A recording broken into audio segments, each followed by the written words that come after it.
ဒီလိုကြီးမားတဲ့အသွင်ပြောင်းစက်ရုပ် short ဗီဒီယိုတွေကိုကြည့်ပြီးဒါကိုဘလို့ AI မျိုးသုံးထားလဲဆိုပြီးစဉ်းစားဘူးလားအမှန်ပြောရရင်ဒီလိုဗီဒီယိုတွေက master prompt တစ်ခုကိုမှန်မှန်ကန်ကန်အသုံးပြုတတ်ဖို့ပဲလိုတာပါဒီနေ့မှာတော့အခုလိုဗီဒီယိုတွေအတွက်ရေးထားတဲ့ master prompt တစ်ခုကိုကြည့်ရှုနေတဲ့မိတ်ဆွေတွေကိုလက်ဆောင်ပေးသွားမှာဖြစ်ပါတယ်အဲ့ဒီ master prompt ကို copy ကူးလိုက်ရုံနဲ့ device တစ်ခုကနေ Giant Max Cinematic Transformation AI ဗီဒီယိုတစ်ခုကိုတန်းထုတ်လို့ရပါတယ်ကျွန်တော်ကပြီးမှဆိုတော့ရေးတတ်ဖို့မလိုတော့ဘူးသုံးတတ်ဖို့ပဲလိုတော့တယ်ဒီဗီဒီယိုကိုကြည့်ပြီးနောက်မိတ်ဆွေတွေကိုလည်း Barre AI ဗီဒီယိုတွေကိုကိုယ်တိုင်ထုတ်နိုင်သွားမှာဖြစ်ပါတယ်အားလုံးပဲမင်္ဂလာပါခင်ဗျာ Lan AI မြန်မာ YouTube Channel မှာပြန်လည်ကြိုဆိုလိုက်ပါတယ်ဒီနေ့တင်ဆက်သွားမယ့်ဗီဒီယိုလေးကတော့ Giant Max Cinematic Transformation AI ဗီဒီယိုဖန်တီးနည်းပဲဖြစ်ပါတယ်ကဲ workflow လေးကိုစလိုက်ကြရအောင်ပထမအဆုံးအနေနဲ့ master prompt ကို copy ယူပြီး ChatGPT ကိုတွားပြီးအသက်သွင်းပါ ChatGPT မှာအကောင်မျိုးစိတ်10မျိုးကိုထုတ်ပေးပါလိမ့်မယ်ကိုကမကြရင်မောဆိုပြီးနောက်ထပ်10မျိုးထပ်ထုတ်ခိုင်းလို့ရပါတယ်မိမိကြိုက်တဲ့နံပါတ်ကိုမှတ်ပြီးပို့လိုက်ပါကိုရွေးလိုက်တဲ့မျိုးစိတ်နဲ့ဆိုင်တဲ့အကောင်10မျိုးကိုထုတ်ပေးလာပါလိမ့်မယ်ကိုကမကြိုက်သေးရင်လည်းမောဆိုပြီးနောက်ထပ်10မျိုးရွေးနိုင်ပါတယ်ကိုကအကောင်နံပါတ်ကိုရွေးလိုက်တာနဲ့ ChatGPT မှာ image 1 image 2 video 1 video 2 prompt တွေအားလုံးထုတ်ပေးပါလိမ့်မယ် prompt အားလုံးရပြီဆိုရင်တော့ image 1 prompt ကို copy ကူးပြီး Google Flow ကိုသွားပါမိမိကပုံထုတ်မှာဖြစ်တဲ့အတွက် setting ကိုချိန်ပါပုံအရေအတွက်ကို4ကိုရွေးလိုက်ပါပုံ4ပုံထုတ်ရတဲ့အကြောင်းရင်းကတော့တခါတလေမှာ AI ကပုံအမားတွေထုတ်ပေးတယ်လို့ပါရွေးရမယ့် setting ကိုချိန်ပြီးပြီဆိုရင်တော့ copy ကူးထားတဲ့ prompt ကိုထည့်ပြီးပုံထုတ်လိုက်ပါပုံထုတ်နေစဉ် image 2 prompt ကို copy သွားယူထားပါပုံရလာပြီဆိုရင်တော့မိမိအကြိုက်တဲ့ဆုံးပုံကိုမှတ်ထားပါ image 2 ထုတ်ရင်ကိုက်ညီဖို့အတွက်အစောကရွေးထားတဲ့ image 1 ကိုကိုးကားပြီးထုတ်ပါမယ်ပြထားတဲ့အပေါင်းလေးကိုနှိပ်ပါ keyboard ပေါ်လာပြီဆိုရင်တော့ back key လေးကိုနှိပ်ပါ upload image ရဲ့အပေါ်မှာအစောကထုတ်ထားတဲ့ပုံတွေရှိပါတယ်မိမိရွေးထားတဲ့ပုံကိုနှိပ်လိုက်ပါပြီးရင် copy ကူးထားတဲ့ image 2 prompt ကိုထည့်ပြီးပုံထုတ်လိုက်ပါပုံထုတ်နေစဉ်အတွင်း video 1 prompt ကို copy သွားယူထားပါပုံရလာပြီဆိုရင်အဆင်ပြေဆုံးပုံကိုရွေးထားပါဗီဒီယိုထုတ်မှာဖြစ်တဲ့အတွက်ဗီဒီယို setting ကိုချိန်ရပါမယ်ဗီဒီယိုအရေအတွက်ကို1ကိုရွေးလိုက်ပါမယ်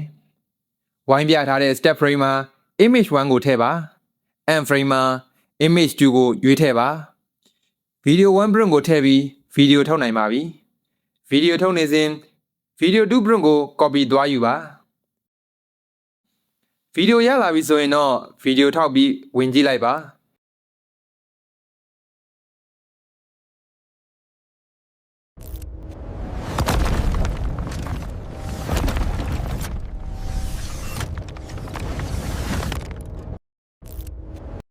ဗီဒီယို 2 ထုတ်ဖို့အတွက် H10 ကိုနှိပ်ပါပြီးရင်ကူးလာတဲ့ဗီဒီယို 2 prompt ကိုထည့်ပြီးဗီဒီယိုထုတ်နိုင်ပါပြီ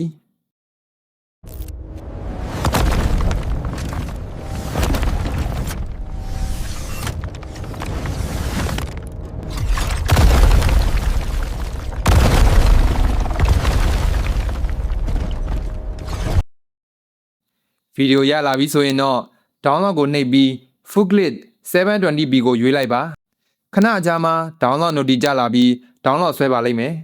ကိုကနောက်တစ်မျိုးထပ်ထုတ်ရှင်တယ်အသစ်ကပြန်ရွေးခြင်းနဲ့ဆိုရင်တော့ master prompt step again ဆိုပြီးအစောကပြောထားတဲ့ ChatGPT ကိုပဲပို့လိုက်ပါ browser အားလုံးအစကနေပြန်ရွေးလို့ရပါပြီဒါကတော့ laptop နဲ့လုပ်ပြထားတာပါအဆင့်တွေအားလုံးလည်းအတူတူပါပဲဒါပေမဲ့မြင်ကွင်းကျဲတာ image တွေရွေးတာ prompt ထည့်တာတွေမှာတော့ဖုန်းထက်ပိုပြီးသုံးရတာတိကျပါတယ် master prompt ကထုတ်ပေးတဲ့ video 1 video 2 မှာ video 1 ကအဓိကကြပါတယ် video 2 ကတော့ video ကိုရှည်ဖို့အတွက်တက်ထည့်ထားတာပါ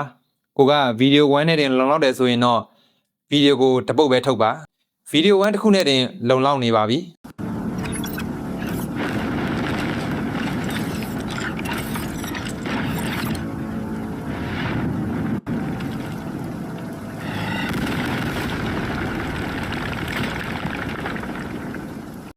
အားလုံးပဲအဆင်ပြေကြမယ်လို့မျှော်လင့်ပါတယ် ဒီဗီဒီယိုမှာအသုံးပြုခဲ့တဲ့ Master Prompt ကိုအသုံးပြုခြင်းနဲ့ဆိုရင်တော့ comment က LAN AI မြန်မာ Telegram group ကို join ပြီးအခမဲ့တွားယူလို့ရပါပြီအခုဗီဒီယိုလေးကတော့ဒီလောက်ပါပဲLAN AI မြန်မာကနေအရင်တင်ဆက်ပေးခဲ့တဲ့စိတ်ဝင်စားဖို့ကောင်းတဲ့ tutorial တွေကိုလည်းအောက်က comment section မှာစုစည်းပေးထားပါတယ်အဲ့ဒီ link တွေကနေတဆင့်အလွယ်တကူပြန်လည်လေ့လာနိုင်ပါတယ်ဒီဗီဒီယိုလေးကိုသဘောကျတဲ့အကျိုးရှိတယ်ဆိုရင်တော့ like လုပ်ပေးခဲ့ဖို့မမေ့ပါနဲ့အောင်နော်ဒါအပြင်နောက်ထပ်ဘယ်လို AI နည်းပညာတွေဘယ်လို tutorial မျိုးတွေကိုတင်ဆက်ပေးရမလဲဆိုတာကိုလည်း comment မှာရေးသွားပေးပါဦးကျွန်တော်တို့ရဲ့ဗီဒီယိုအသစ်တွေကိုလက်မလွတ်တမ်းကြည့်နိုင်မှု channel ကို subscribe လုပ်ထားပြီးခေါင်းလောင်းလေးကိုလည်းနှိပ်ထားပေးပါဦးခင်ဗျာအားလုံးကိုကျေးဇူးတင်ပါတယ်နောက်ဗီဒီယိုမှာပြန်တွေ့ကြပါမယ်